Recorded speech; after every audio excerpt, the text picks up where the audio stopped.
What's going on, guys? This is Rob, and welcome back to Comics Explained, our Sunday series where I take your questions and do my best to answer them. For those of you guys who saw the morning episode, you guys know that I was so exhausted. Even now, I haven't gone back and watched it because I'm sure it's pitiful. But I told you guys we would do a round two to make up for this morning. So this is round two. So a couple things. One of the things I want to talk about first, before we, I guess, jump into this, before we actually get into the whole Q&A thing, is first things first. Down in the description of the video, you will see a link to a YouTube channel called Kapow Comic Book Show. Kapow Comic Book Show. It's actually ran by this woman, and it's actually a really cool show. They deal with all different kinds of concepts in comic books, like gender issues, different things like that. But it's really cool, and I really enjoy it. So check out the link in the description. Head over there and be like, hey guys, Comics Explained sent me over here. Just wanted to say what's up and check out their content. And I think you guys are really going to enjoy it. The other thing is between the Deadpools, between Lady Deadpool and Headpool, Lady Deadpool takes it. So I went through and I counted the votes, and I was like, okay, Lady Deadpool is the winner here. So the next video we'll do will be on Lady Deadpool. Now, because we have Kidpool that came out today, and then we had the first part of the Q&A, and basically 3 videos today, we're not doing a video tomorrow. No way. We need to just take some time and chill. So we'll have the podcast on Tuesday, and then we'll have probably a video on Tuesday, probably earlier in the day, around 12 o'clock or so, and then we'll go from there. But I need to take today and clean my apartment, and I'm gonna get some Qdoba after this, and so on and so forth. But anyway, so yeah, so the questions. The questions that you guys have, the questions are already rolling in. It's amazing. People are just like, oh my God, Rob's here. Here's a question. It's funny to me. Yes. Charzakin 909. Yes. I look at the questions you guys are asking in the chat, and I do my best to answer them. If your question doesn't get answered, then just ask your question again. Don't spam your question constantly, but ask it again. And I try to answer as many questions as I can. It's just it's a little difficult to do sometimes, just because there'll come a point where there'll just be so many questions coming in that it'll be tough to see. But anyway, so what's your opinion on the new DC costumes? See, we talked about this in the last one we did, and the new DC, the DC costumes are kind of a funny thing to me.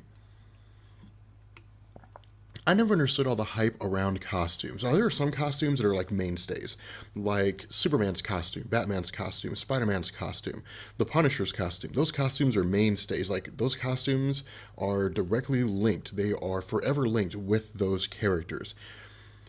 To me, for the most part, costumes don't really matter. I wouldn't say I'm a stickler. I guess it's wrong to say they don't really matter. I would say I'm not a stickler for costumes. I'm not one that really gets a little irritated about costumes.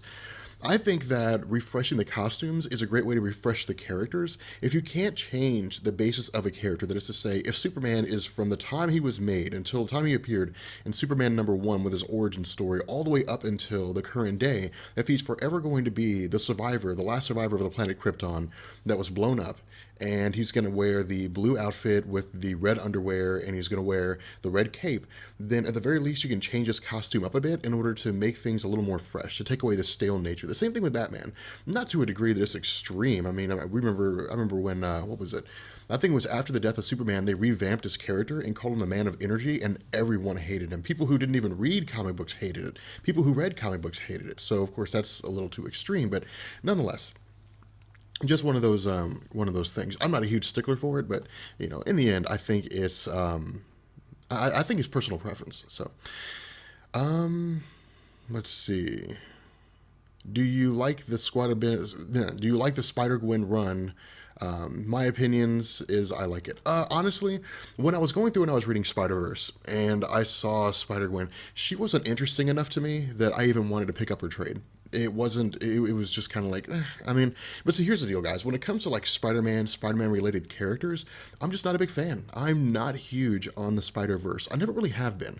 It's just never really something that stuck with me. I like cosmic level characters. I like super powerful characters, but I also like characters that are relatable to me. And Spider-Man's not. He's just not really a relatable character for me. So I've never really enjoyed it too much.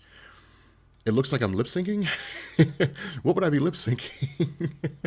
I guess I'm lip syncing my thoughts.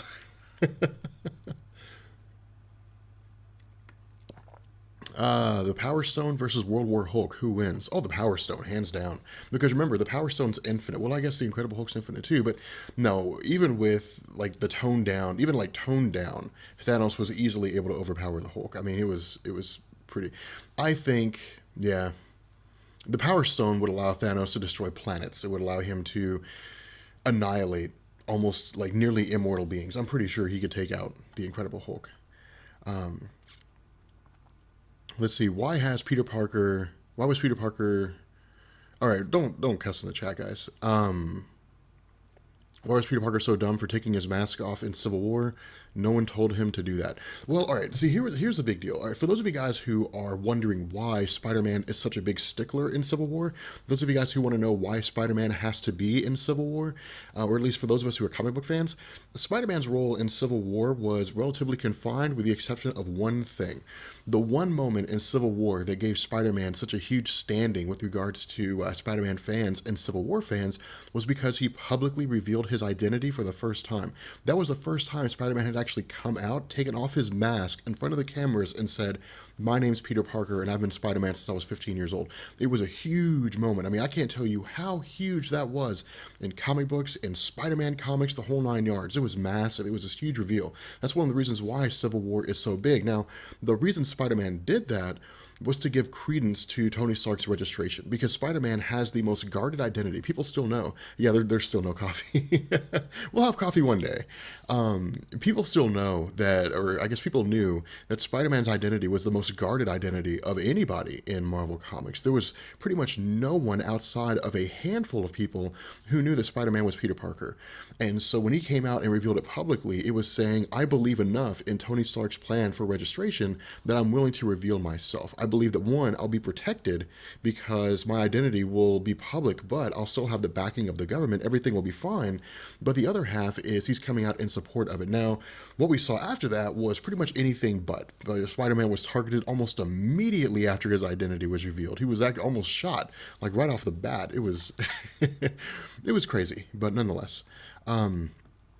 Am I enjoying Superior Iron Man? Oh yeah, Superior Iron Man is a great story. I love Superior Iron Man because it feels like I'm reading a comic book adaptation of Iron Man for the Marvel Cinematic Universe.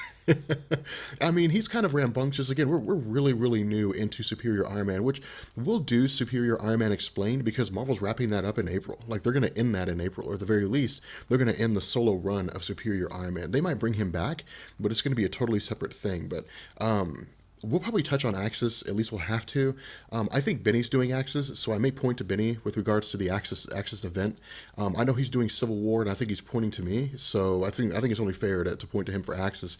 But Superior Iron Man comes out of Axis. For those of you guys who are unaware, it's the inversion of people's, I guess, their perspectives or their roles. Superheroes, they like good guys become bad guys become good guys, and that kind of stuff. But nonetheless, I love the Superior Iron Man story so far. It's a great breakaway from I'm Tony Stark and I'm constantly butting heads with Captain America, and I'm trying to do the right thing, but I'm screwing up the process. Like right now, Tony Stark's like, you know what? Like, I don't care. Like, I'm gonna do what I want, when I want, how I want, and I'm gonna charge people $100 a day to look beautiful, which is an awesome concept.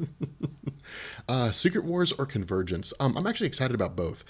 I'm excited about Convergence because it'll give me a chance to go back and again look at a lot of the older stories in DC Comics, but I'm really interested to see what's going to come out of it, like what their universe is going to look like post-Convergence. And Secret Wars, I'm excited about, not necessarily for the same reasons. I'm just excited to see the Marvel reboot. I want to see what happens after Secret Wars is over, which I think is most everybody's like that. There's really only a handful of stories in Secret Wars that really, really interest me. Years of Future Past, X-Men 92, different things like that. Like, that sounds really interesting to me.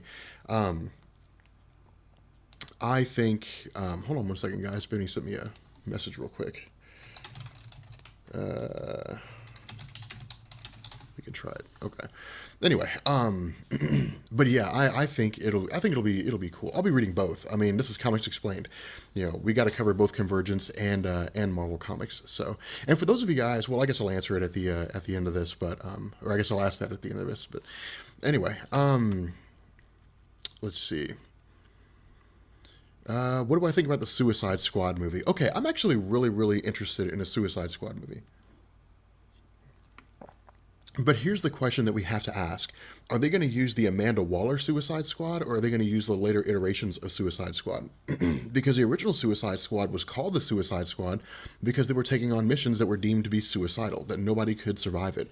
I'm actually interested to see if they're going to use like that same thing, or if this is just DC's way of saying, hey guys, like we have some really popular characters in comic books, so let's just throw them all on a screen and see what happens. Like, I'm really hoping they don't do that, because taking a gamble like that could be disastrous, and so I'm really hoping that it doesn't turn out to be that way. Let's go to Twitter for a second and see if anybody's asking anything on Twitter. Sometimes they do, sometimes they don't, but most people just show up in the chat and ask questions. So no, nobody's asking anything on Twitter, which makes sense. People just show up in the chat and they're like, "Hey, here's a question," and they ask questions. What is Convergence? Convergence is DC consolidating their multiverse down into it's similar to Crisis on Infinite Earths, but it's a way for DC to bring back some older stories, but to basically give those fans who felt upset about the New 52, about the casting aside of the older continuity pre-New 52 in DC Comics, a chance to see some of those stories retold, a chance to see those stories again. Now, whether or not those stories will continue on after Convergence is something we don't know. Here's a really good example. In the 1960s, I think it was 1963, DC gave us Earth 2 in a story called Flash of Two Worlds. And this was when Barry Allen met Jay Garrick. And it was DC saying that the Golden Age superhero still exists. It was the first time we saw the multiverse in DC Comics. Going forward, we saw the Earth 2 continuity continuing on and kind of doing its own thing in addition to the main DC continuity. Now, what this also did is it spawned out a whole bunch of, Elseworld stories and multiverse stories, alternate realities, things like that. But Earth 2 came to an end, I believe, with Crisis on Infinite Earths. And then they brought it back because a lot of people really loved Earth 2. And so they started doing Earth 2 again. And so leading up now, we have Earth 2 World's End, I think.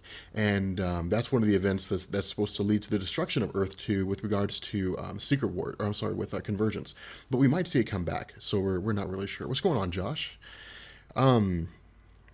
What do I think is the best animated comic movie? It's actually a toss-up. Like, I've been watching a lot of DC animated films, which I knew they were out there. I just didn't really know where to watch them at.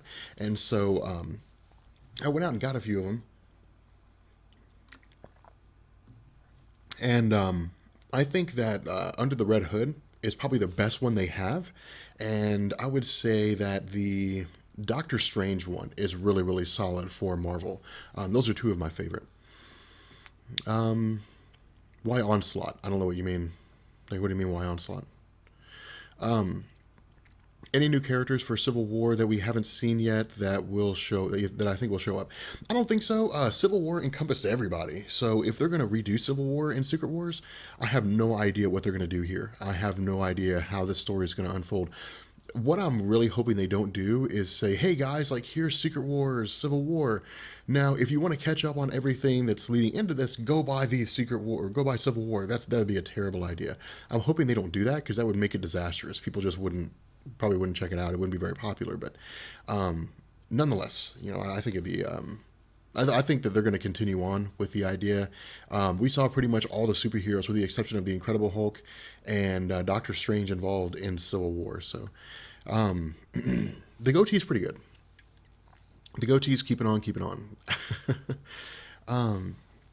Let's see. What if instead of Quicksilver and Scarlet Witch being Inhumans the whole time, they released the Terrigen Mist on the mutants, Oops. Well, I just lost the question. Oh, on the mutants, and they get new powers and become inhuman anyway. All right, that wouldn't happen. That's not how that works. All the Terrigen Mists do is activate a latent inhuman gene. That's really all it does. I mean, and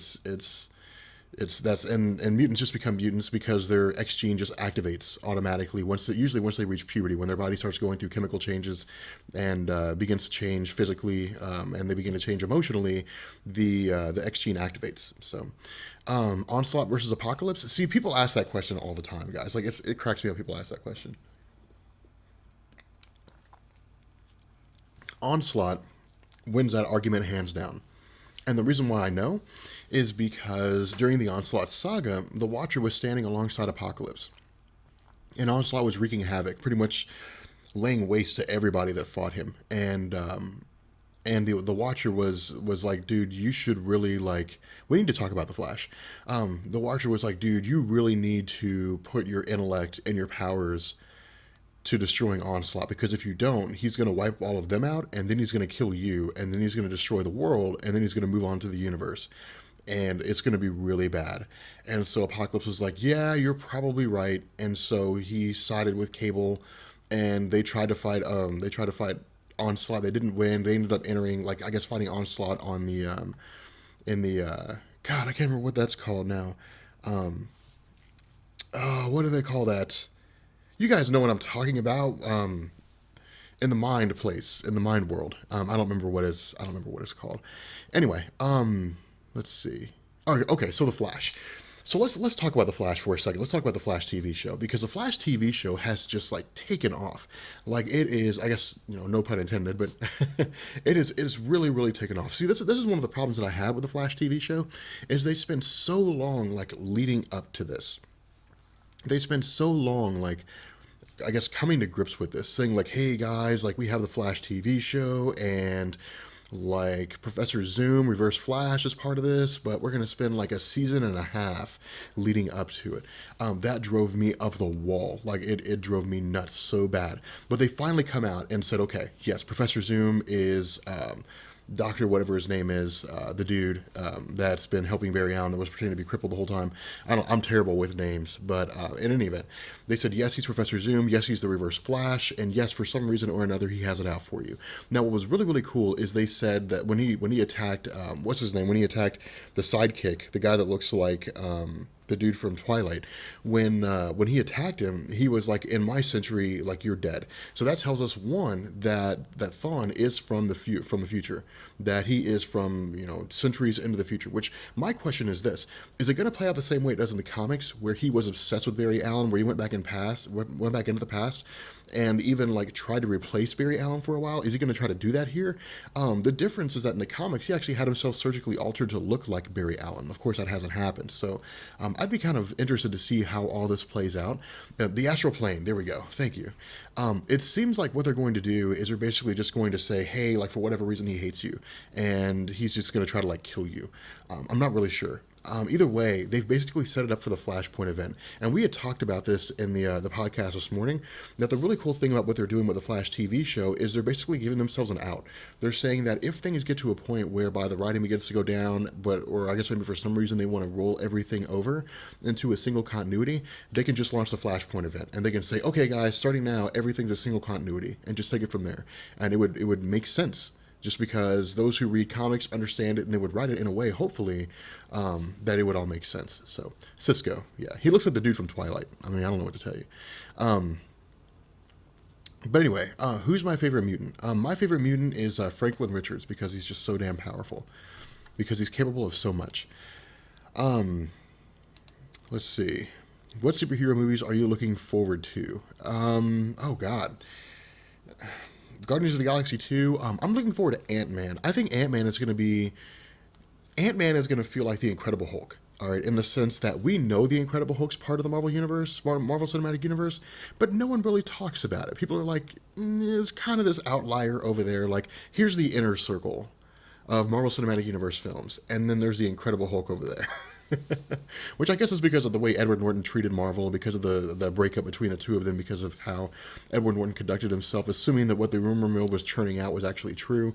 A lot of people, I think, had a distaste for the movie as a whole, because they think it could have been better, which in truth, it was Marvel's second foray into films. I'm pretty sure it came after the Incredible Hulk, came after Iron Man. Let me double check and make sure, because I've got a list of the films of the Marvel movies that have been released to us, for us to check out. Yeah, Iron Man and the Incredible Hulk. So it came right after Iron Man. So it was in the early days of them producing films. And so I think if they had had a chance to make a sequel, if they chose to make a sequel, if they chose to reboot it, it would be much better. But I think it'd still be pretty solid.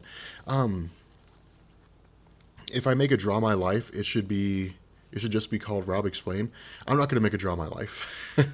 I don't know how. I don't know how to do that. I think it'd be kind of cool, but I have no idea how to do that. Let's see. Do I think Avengers 2 is going to kill Hulk and kill him as in send him into space? Yeah, probably. Here's a problem with the Incredible Hulk. The Incredible Hulk costs boatloads of money for them to have in a film, and they have it because they have Disney money. But the fact remains that if they can find a way to remove the Incredible Hulk from the Marvel landscape, which it sounds like they're shaking things up in the Marvel Cinematic Universe, but if they can remove him from the Marvel Cinematic Universe landscape for say 2 or 3 movies, and then bring him back with the Infinity Gauntlet or the Infinity War, that would save them a ton of money, and it could also be done in a way that makes sense. They could just send him off to a distant planet. Now, here's a problem that people would have. If the Illuminati said, or if the Avengers said, you know what, like, the Incredible Hulk's just too dangerous, we're just going to send him off to another planet, people are going to say, well, I mean, what goes on with that? Like, what happens there? And they're going to want to know about the Planet Hulk storyline. And so they'd have to do it in a different way. They would have to do it in a way where the Incredible Hulk is somehow just, I don't know. Something would have to be done. It would have to be written in a way to where it makes sense, but to where the Incredible Hulk could be removed from the Marvel Cinematic landscape for quite some time. So, let's see. Who's smarter, Reed Richards or Doctor Doom? See, that's the problem. They go back and forth. Like, depending on the writer, sometimes Reed Richards is smarter. Like in the origin story for Doctor Doom. Reed Richards had told Doctor Doom, hey man, like, your calculations are off by like a decimal or two, and you may end up getting yourself killed. And Doom said, no, my work's perfect. And then the thing exploded. But actually, see, here was a kicker. The problem is in that initial origin story, Reed Richards came off smarter. In, I guess it came off more intelligent, not smarter. In Ed Brubaker's Books of Doom, Doom actually traveled to hell and saw, what's his name? Saw Mephisto. And so, or I guess, anyway, whichever book it was, he saw Mephisto. And so Doom wasn't wrong. Doom was right. It's just the thing also exploded. So the problem is it's kind of a toss-up. It really just depends on the writer. That's one of those things. I can't give you a definitive answer on who's writer because Marvel, or I guess who's smarter, who's writer, who's smart or who's more intelligent because Marvel just hasn't come out and said which one of the two is more intelligent than the other. So I will say this though, Doctor Doom created a time machine and Reed Richards hasn't. So let's see. Well, I mean, it's a Q&A. Why wouldn't I answer your question? Why would you show up to my Q&A and think that I wouldn't answer your question? Can you explain Game of Thrones? No. That's Comic Book Girl 19. I don't do Game of Thrones. Will I be picking up any Convergence tie-ins? And if so, which ones? See, that's the thing. A lot of the Convergence tie-ins look good to me. I'll probably pick up pretty much all of them. I mean, it's going to be 40 stories. I'll probably pretty much pick up all of them. At the very least... I don't know. It's really hard to tell. I don't know what all the Convergence titles are going to be. And so, now here's my question. I guess maybe I should ask this. Are you talking about the post-Convergence titles, like the ones that are going to be relaunching when Convergence is over? Or are you going to be talking about the Convergence story itself? Because it's going to be 40 two-issue stories. So, clear that up for me. Like answer that question for me, and then I'll tell you what my answer is. Do I want to see a Star Wars Marvel crossover? Yes. I want to see Darth Vader fighting, like, Darth Vader versus Doctor Doom. How beast would that be? The two of them fighting each other? That would be absolutely amazing. How do I read comics usually? Print or digital? I have Marvel Unlimited, so I usually read them digitally. Will I do a Hydra Bob? No, I'm not going to do a Hydra Bob. Question, Rob. What is your opinion of Wally West pre-52 run? Because in my opinion, I miss Wally West so much. New 52 sucks. Give me back the real Wally West. Well, it makes sense with them bringing back Barry Allen for the New 52 because he was the original Flash, or well, not the original Flash. He was the Flash that I guess launched the Flash into popularity. You had Jay Garrick, but Jay Garrick was decent enough for the Golden Age. Barry Allen came along and said, "Harken last, Flash," and then we got Kid Flash, Wally West, and so on and so forth. But nonetheless, I think Wally West is one of the more popular versions of the Flash. I think he was he was a character that a lot of people grew up with, but I think that when you're talking about who it was that made the Flash popular, who it was that made the Flash a staple character that everybody came to know and love, who it was that made the Flash so great that Wally West could then take over the role of being the Flash, I think you're talking about Barry Allen. And so I think DC really had no choice but to bring back Barry Allen for for New 52. But nonetheless, I think Wally West was a great Flash. He was a hilarious Flash. He was a fantastic character. I'd love to see him come back during Convergence and post Convergence.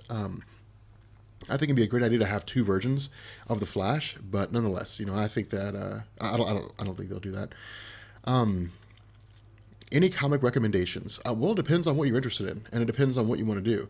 If what you're looking to do is to get into, to find out Secret Wars, to learn about Secret Wars, then you want to read Time Runs Out, which is Jonathan Hickman's run on Avengers and New Avengers. And you can just type in Jonathan Hickman and New, but we'll cover Time Runs Out before Secret Wars starts. But nonetheless, that's where you want to go. From here, in truth, because of what's happening with Secret Wars, there's really no point in reading the old stories. I would say go with Secret Wars, and then once Secret Wars is over, decide what you want to do. If you want to keep going with the newer stories, if you want to read the newer stories and the older stories, or what. Because I think some of the older stories have this special place in the hearts of a lot of people, but I think a lot of those folks who are getting into comics now want to know about all the hype. They want to know, what is the big deal about Infinity Gauntlet? Why was this story so huge? What's the big deal about Civil War? Why is everybody like, oh my God, they're bringing Civil War back for Secret Wars? Oh my God, Captain America is going to be based on Civil War, I think a lot of people want to know about that kind of stuff, and so I think that's there's definitely a place for a lot of those older stories. But if you want to get into the current thing on Secret Wars and Marvel Comics, then definitely get into Jonathan Hickman's run of Avengers and New Avengers. Now, with that being said, DC Comics is straightforward. They rebooted with New 52. So the New 52 continuity as it exists now will continue after Convergence. There will be some shaking up, there'll be some changes, but the origin stories of the characters will remain the same. So if you want to get into DC Comics, just pick your poison and jump in the New 52. And that's pretty much where you go. Let's see. Is Franklin Richards the most powerful person in Marvel? No, not by a long shot. Let's see. Will I explain Old Man Logan? Yeah, probably at some point. Do you think a Secret Wars film will ever happen? If so, how do you think it will be executed? No, Secret Wars would be, no. They couldn't do Secret Wars. You're talking about way too many characters that Marvel doesn't have the rights to in the films. You're talking about the introduction of a litany of, no, I couldn't see Secret Wars happening. It'd be a super expensive film to pull off.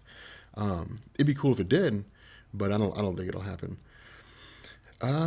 What's my favorite run of the X-Men? Definitely Chris Claremont's run of the X-Men. All 17 years of it.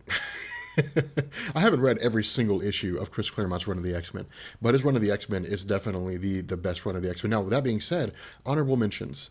Let's see.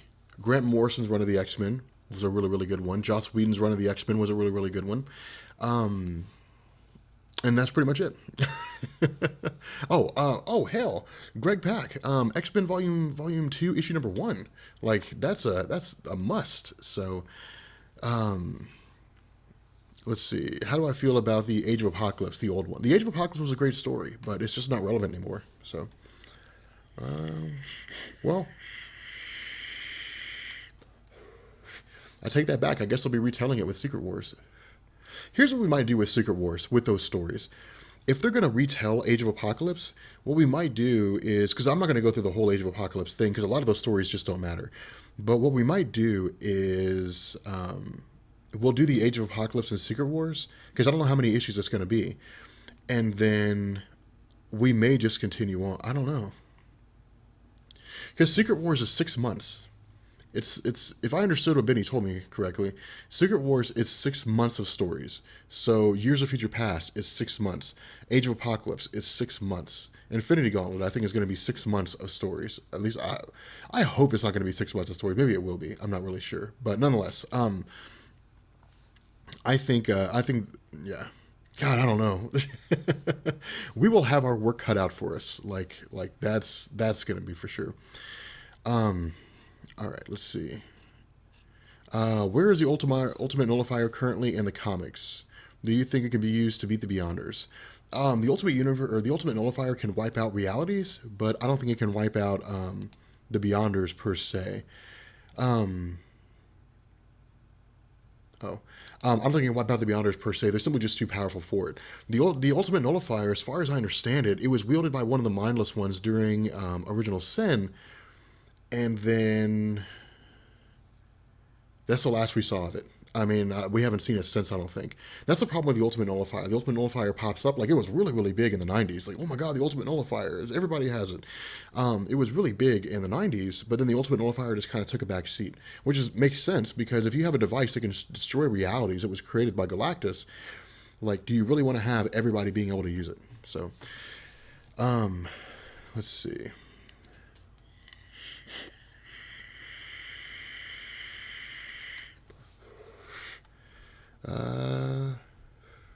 Which superpower would you like to have? P.S. Just one. Oh, really? Just one? Then I'd like the ability to have every superpower.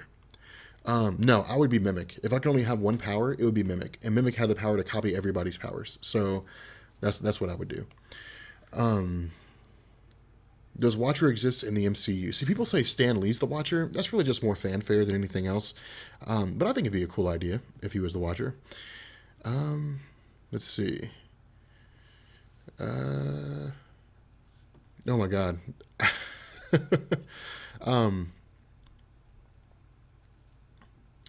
Let's see. More. I'm trying to figure out what question I want to answer because there's so many that are coming in. Who's your favorite Batman writer? Oh, Scott Snyder, hands down. Scott Snyder's work on Batman has been the best run of Batman since Frank Miller's standalone story of Batman. Like it's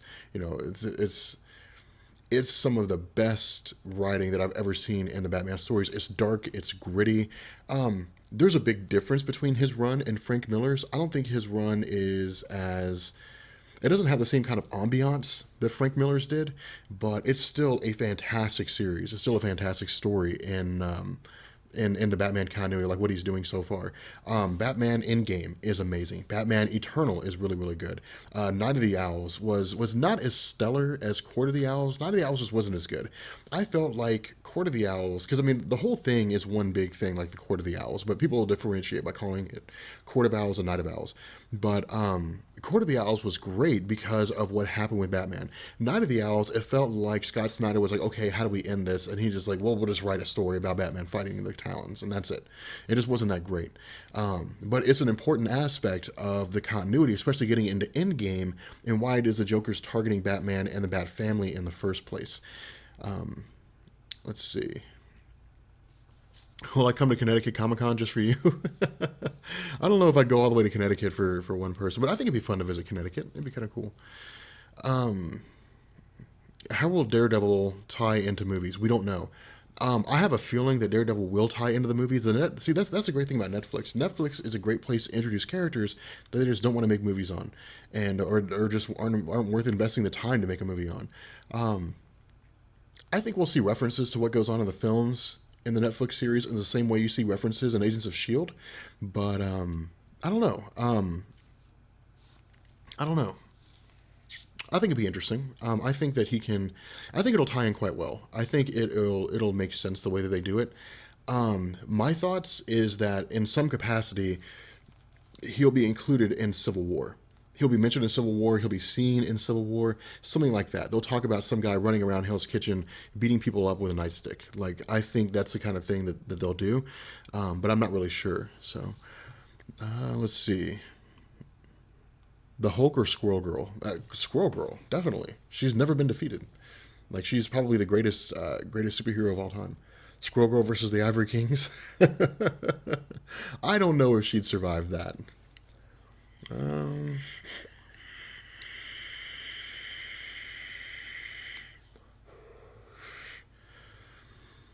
Let's see. Which do you think is better, Marvel's The Hand or DC's League of Shadows? Ooh. Oh my god. See, I'm not really sure. I mean, the groups are very similar. I mean, The Hand is just like this really old Japanese group that even ran like Hydra for a while. The League of Shadows they're a group of assassins. I mean, they're both two groups of assassins.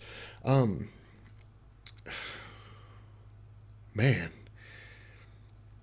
The League of Shadows, I think, is probably better because they're darker. Because DC does darker things in their comics sometimes than Marvel does. I haven't read a lot of the trades that involve the League of Shadows. I know of them, But I think that the problem with the hand is they've basically been squandered by Marvel over the years. When they could have had really, really cool stories, they could have had great concepts. The only thing we really saw with regards to any story that was halfway decent was stories that involved Jessica Drew, and they weren't even really that decent at all. So I don't know. Um, Imagine the Terrigen Mist affected squirrel girls. Yeah, she'd grow like these great big huge long talons on her hands and like turn into a giant squirrel and kill people. um, let's see. Which Marvel character do you want to have a movie that doesn't in the MCU? Ooh. Um, hmm. Let's see. Which Marvel character do you want doesn't have a movie already? Probably the Punisher. But I want to see a really dark, like a rated R Punisher movie coming from Marvel. But we probably won't see that because they're a Disney company, and Disney wants to make sure they reach the largest number of people possible, which just makes good business sense.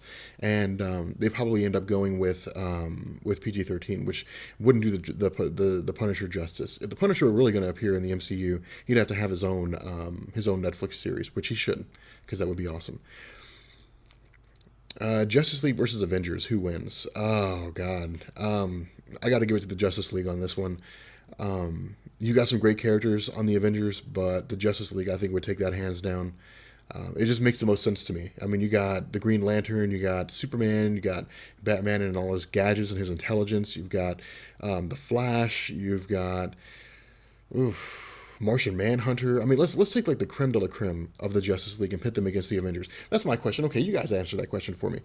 If you could pick if you could go through all the members of the Justice League and all the members of the Avengers, and you could select the top five out of each of those groups and pit them against each other, then who wins? You got to list your top five, and you got to tell me who wins. This is going to spam the hell out of the chat. I already know. um, let's see. Since Marvel is introducing so many new characters, do you think all of them will appear in Infinity War? Yeah, probably. I think Infinity War is going to be Marvel's way of basically allowing a bunch of contracts to end. If if Chris Hemsworth doesn't want to play Thor anymore, then they're going to kill him off in Infinity War. If Chris Evans doesn't want to play Captain America anymore, they're going to kill him off in Infinity War. I think that's going to be their way to consolidate a lot of the contracts that are coming to an end, get rid of the characters that don't want to come back, and move forward with a new batch of stories after that, which is really going to be a gamble. I really couldn't say I have a whole lot of faith in that succeeding, but I can't say that I believe it wouldn't succeed. I'm actually just not sure what direction that would take if that's the direction they chose.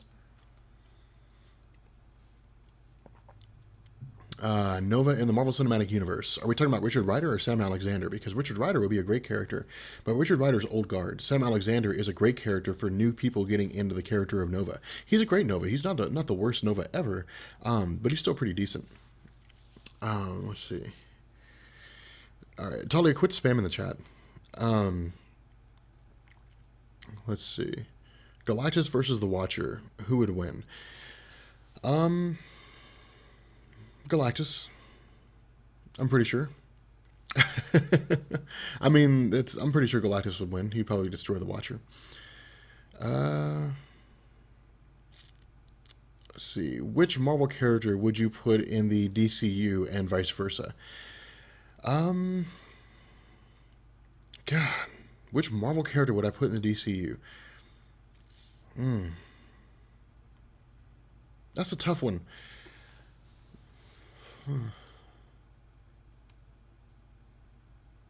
Probably the Punisher. I would love to see how Frank Castle does against characters like Batman, or if he were going after the Green Lantern, could he kill him? Could he succeed in killing them? Could he find a way to kill Superman? Could he actually realize that he could shoot Superman with a kryptonite bullet? Could he kill Lex Luthor? I mean, would Lex Luthor be able to withstand the onslaught of the rampage um, of the Punisher? Those would be an interesting series of stories. I would love to see that Punisher versus the DC universe. That would be pretty awesome. B Stranger, I appreciate it, man. Let's see. What's up, Rob? After seeing the short glimpse of Quicksilver from Age of Ultron, which Quicksilver do you think will be better?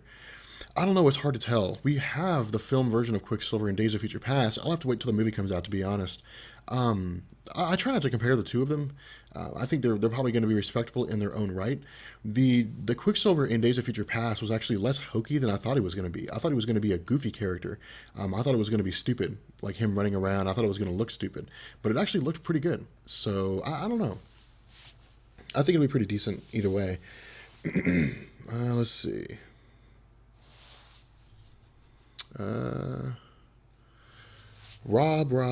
Rob. If you could be a superhero or supervillain for the day, which would you be? Marvel or DC? Please answer my question. I would be. Which superhero would I be in Marvel or DC? I'd be the Flash. I think it'd be awesome to be able to run around so fast, to think at super speed, to move at super speed. I mean, I think it would be cool. I wouldn't want to be Superman because I think it'd be dumb to be virtually godlike for a day because I think it'd get boring really fast. But being able to move at super speed, I think would be awesome. Which supervillain should have their own movie? Lex Luthor. I think if Lex Luthor had his own movie and it was done right, and it was done intelligently by a really good director, and I'm saying like the Coen brothers or something like that, I think it could be awesome. It could just be, the rise of Lex Luthor, and it would be a fantastically done film. It could be slow, methodical, focus on Lex Luthor himself, on his character, develop Lex Luthor as a character. The next person I'd say after that would be Magneto, but it would have to be based on Magneto's it'd have to be based on Greg Pak's Magneto Testament, which was a fantastic story for those of you guys who never read it. It was an unbelievable story. Let's see. Hey Rob, somehow I missed the Marvel one shot All Hail the King and just watched it. How do you think they can work the real Mandarin into the MCU? Um, hmm. See, that's the kicker. We haven't seen anything to indicate that the Mandarin is operating in the Marvel Cinematic Universe. But we haven't focused on Asia either. See, that's the kicker. If you guys notice, there's locations that Marvel hasn't said anything about. Marvel hasn't focused on Wakanda, on on Africa as a continent as a whole. Marvel hasn't focused on Asia. Marvel's largely been focused on the Middle East and North America. The reason why they were focused on the Middle East is because it allowed them to tell the origin story of Tony Stark. It allowed the story of Iron Man 1 to play out. When they focused on North America, that's for obvious reasons. Wakanda and Africa will focus on Black Panther. Asia will allow them to focus on the Mandarin. Now, all they could basically say is the Mandarin is just this warlord that exists in Asia, and he caught the attention of the guy who was pretending to be him when he was issuing those broadcasts of Tony Stark that were making worldwide news. That could basically be that's the way they could introduce. That's the way they did with the one shot when they told Sir Ben Kingsley that the Mandarin wanted to meet him. So I don't know. It could just be that the Mandarin is like an entity. Like he's some sort of disembodied spirit that inhabits bodies every so often. Like he just jumps from human host to human host whenever the current host that he's in begins to get old and he has to jump to a new body. He may jump into Sir Ben Kingsley. We don't really know. They may not do it. They may never introduce us to the Mandarin. They may just kind of say, "Hey guys, here's a tip of the hat to all you Iron Man fans," and then leave it at that and never go back to it again. I don't know. Um, Let's see. Which character from Marvel would you have coffee and read comics with? And what would you discuss? I would read comics and have coffee with Beast, with Hank McCoy, because he's really, really smart, and I think we could have really cool debates about stuff. Opinion on motion comics. I think motion comics are cool. They could be disastrous at times, but I think motion comics are a cool idea. Like there's a whole thing on YouTube of Superman Red Sun, which is a motion comic, and it is awesome the way it's done. The voices and the whole effect, it's really, really cool. Definitely check it out if you guys ever get a chance. Um, let's see. Do I think Thor 3 will be a good movie? Yeah, Thor Ragnarok, I think it's going to be an awesome movie. Um, Rob, you would be fantastic if you could answer this question. Who deserves a white ring in the Marvel Universe? I think Groot. Oh God, you're talking about from the Lantern Corps, right? Like the White Lantern Corps. Um, who deserves the Ring of Life or a Ring of Life? I guess Groot, but give it to Rocket Raccoon. That would be hilarious. Or give it to the Punisher because he'd never use it. He would withhold it. Like he would just refuse to use it just out of spite. Like he would walk around and be like, "I have this ring of life, but I'd never use it because I don't want to." Thanks a lot, Ryan. I appreciate it. Um, let's see, Rob. What do you think about the new Daredevil Netflix series? Hype or not? Oh, I'm definitely buying into the hype. I think it's going to be a great Netflix series. Um, let's see. What will the end credits scene of Age of Ultron be? Oh, definitely Spider Man. It's going to be Spider Man related. I mean, with the news of Spider Man joining the MCU being this big, I mean, you got to have an end credit scene equal to the hype of Age of Ultron, and no, and Spider Man would definitely equal that. I would hope so. Like I can guarantee, as soon as they got the rights to put Spider-Man in the Marvel Cinematic Universe in a film of their choosing, and as soon as that hit the news, as soon as it hit the presses and it blew up, oh dude, they went to work getting some kind of post-credit scene for the Age of Ultron featuring Spider-Man getting sorted out. I can almost guarantee that. If I'm wrong, I would be surprised. Which I guess maybe I shouldn't be because I'm wrong a lot. So,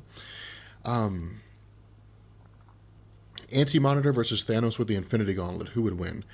I think a better answer to that question, or I guess a better version, would be Anti-Monitor versus Thanos with the Heart of the Universe. Because with the Heart of the Universe, Thanos ended reality. Um, it'd be a draw. I mean, Anti-Monitor was wiping out universes, and Thanos could wipe out universes with the Heart of the Universe. So I don't know. It'd be hard to tell. Deadpool with a black ring. Oh my God, could you imagine that? Um, let's see. Rob, don't be that guy. Answer my question. Well, if that's how you're going to be, then it's not going to answer your question at all.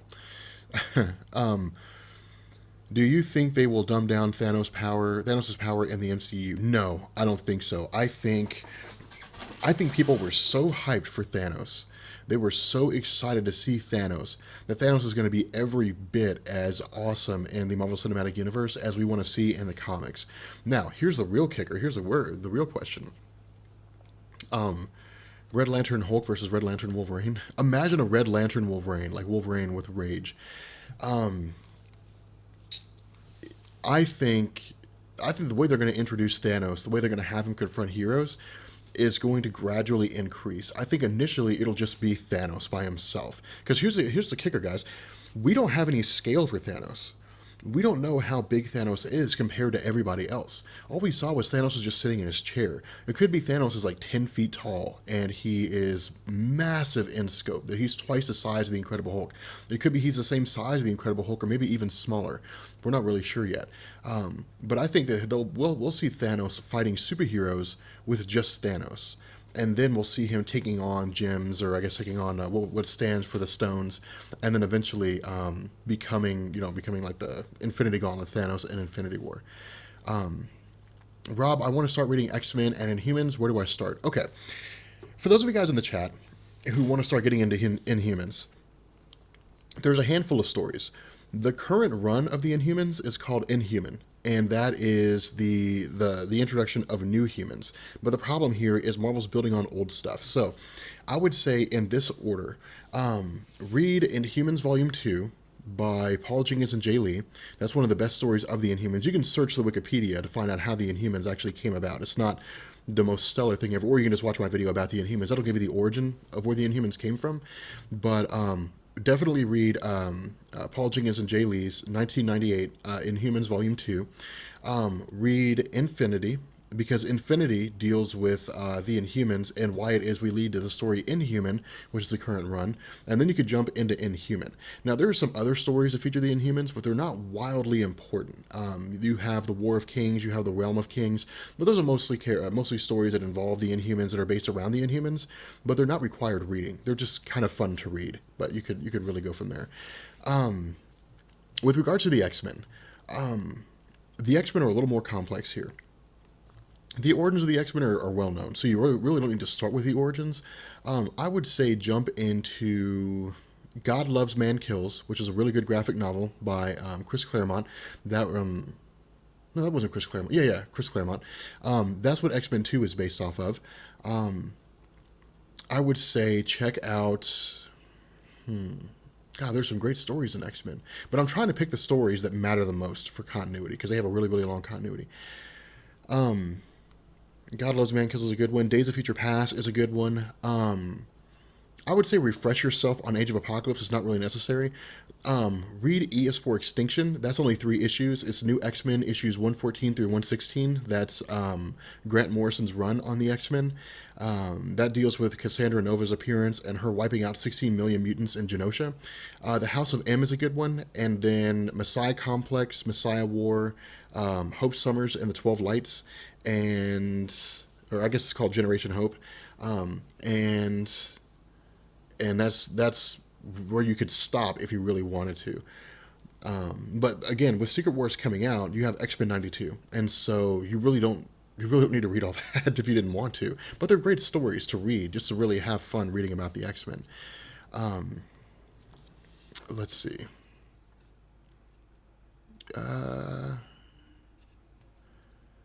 Is Black Bolt still not talking? How do you do a movie on that? Yeah, Black Bolt still doesn't talk. Medusa talks for him, and you could easily do a movie about that. You just simply don't have Black Bolt talk. I think it'd be cool. I think it'd be. See, here's the thing. Vin Diesel would have to act through his body. He'd have to use body language to act, and that would be a real test of skill for how well of an actor that he is. But again, the actress who plays Medusa would be the one that'll really have to step into the role. Like, she'll really be the main star of the movie, to be honest. She'll be the one that brings in the most attention. Now, question: who should play the role of Medusa? I've been thinking about this. I've been thinking, what actress would be good enough to play the role of Medusa? Is still pretty good looking in terms of her age, and could still be effective in being active to a degree. Not necessarily like fighting per se, getting in like these great big huge conflicts, but still be pretty effective. And I haven't found one yet. Robin Wright Penn, I think, or I guess Robin Wright would have been a really good actress to play Medusa when she was younger, but now I think that her age may be kind of a hindrance there.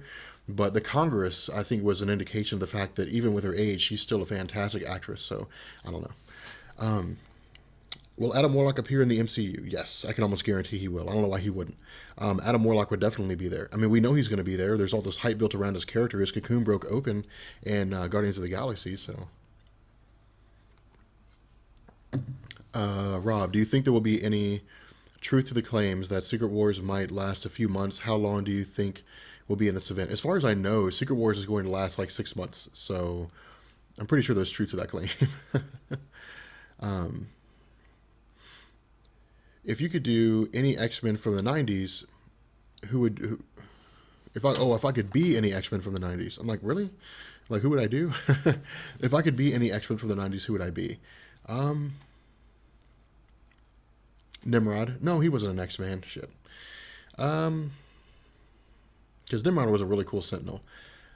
Probably Bishop. Bishop was a great character. What Secret Wars comic are you looking forward to the most? I'm hyped for Vows Renewed. I'm hyped for Years of Future Past. I really want to see how that story progresses. I really want to see what happens with it.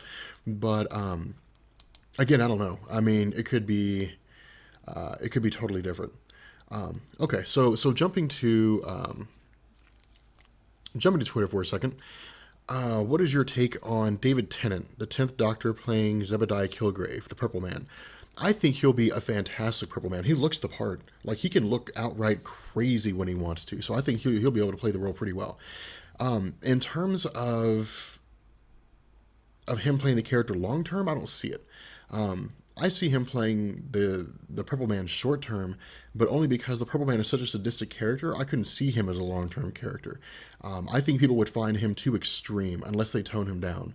In which case, that could be reasonable, and David Tennant could definitely play him for the long term. But either way, he'll be a great version of the Purple Man.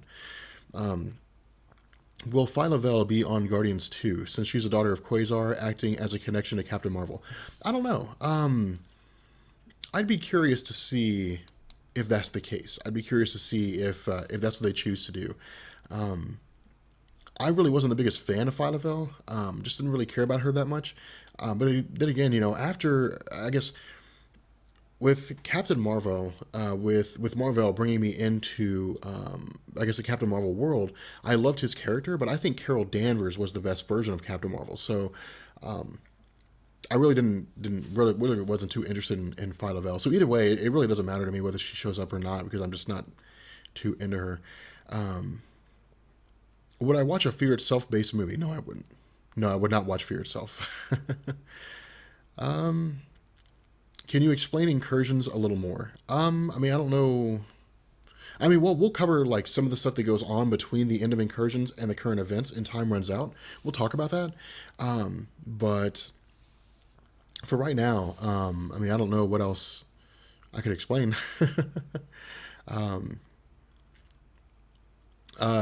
Who might be David Tennant might be playing, or he's playing the Purple Man in Jessica Jones' solo series.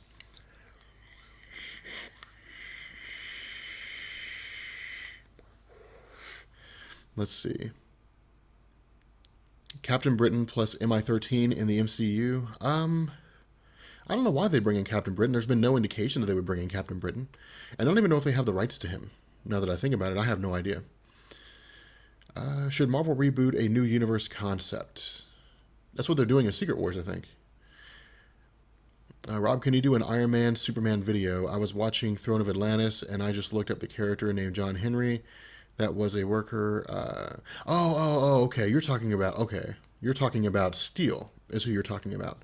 That's what that character's name is. I don't know. Maybe. I'm not really sure if I wanted to do him. Let's see. What is your take on the Attack on Titan Marvel crossover? I actually didn't read it, so I don't know. Aquaman is just a copy of Namor. Not really. I mean, one influenced the other, but I don't think so. Is Mistress Death going to appear in the MCU? I hope so. Like, I really, really hope so, because Mistress Death is a major player in Thanos' role. Like, her and Thanos are intertwined, inexorably in terms of Thanos' destiny and why he does what he does. So I really hope she does appear. Like, I really hope she shows up. Let's see. Can you explain the Genoshan massacre, or tell me where to jump? Or tell me where to jump into Moon Knight comics. Okay, the Genoshan Massacre was E is for Extinction. That's New X-Men issues 114 through 116. That was Grant Morrison taking over X-Men, and all Grant Morrison did was have the series renumbered. And so it just jumped from the original X-Men to New X-Men, and instead of it being issue number 1, like New X-Men issue number 1, it's New X-Men 114. So that's why a lot of people just hate Grant Morrison for that, because he screwed up the numbering, or he screwed up the naming and just kind of confused people a little bit. So it would have been a lot easier for X-Men Volume 2 to end, or I guess for X-Men to end, and for him to just jump in and do New X-Men. Let's see.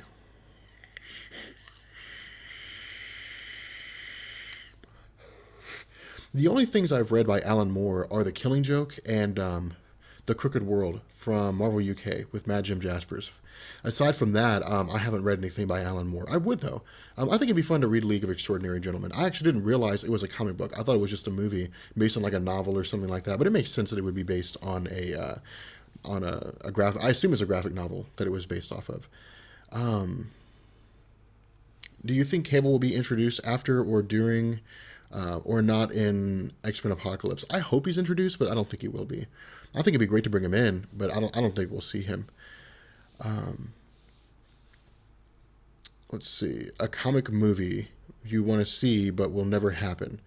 Oh, God. The Sentry. I want to see a Sentry film. I doubt we'll ever get one, but I would love to see a Sentry movie. Let's see. Who do I think would win? Obi-Wan Kenobi or Kid Deadpool? Kid Deadpool, because he has a healing factor. Definitely. But even then, like, he's still just beastly. I think Silver Surfer beats Superman any day. Let's see. I don't think the Silver Surfer fought Superman. No, I don't think he did. I don't know. Maybe. I doubt it, though. I think Superman would be able to take him. How long will this go on for? Probably a couple more minutes. The one this morning was 45 minutes. This one's about an hour, so I figured that rounds it out to about to close to 2 hours, which I think is reasonable. But